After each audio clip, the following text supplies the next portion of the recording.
ആളൂർ പൊരുന്നുംകുന്ന് തിരുവോണം പുരുഷ സഹായ സംഘത്തിൻ്റെ നേതൃത്വത്തിൽ ഓണാഘോഷം സംഘടിപ്പിച്ചു.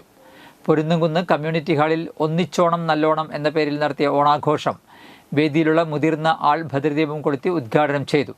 ആൽബർട്ട് ആന്റണി അധ്യക്ഷത വഹിച്ചു. ലെനീഷ് ഭരതൻ, ഹരീഷ് എന്നിവർ സംസാരിച്ചു. തുടർന്ന് വിവിധ കലാകായിക മത്സരങ്ങൾ അരങ്ങേറി. ഓണാഘോഷത്തിന് മുന്നോടിയായി സാംസ്കാരിക ഘോഷയാത്രയും ഉണ്ടായി.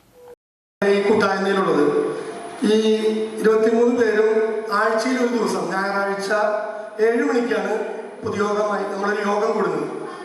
എല്ലാ ആഴ്ചയിലും ഞായറാഴ്ച 7 മണിക്ക് ദിലീപേട്ടൻ്റെ വീട്ടിലാണ് ഇപ്പോൾ കൂടിക്കൊണ്ടിരിക്കുന്നത്.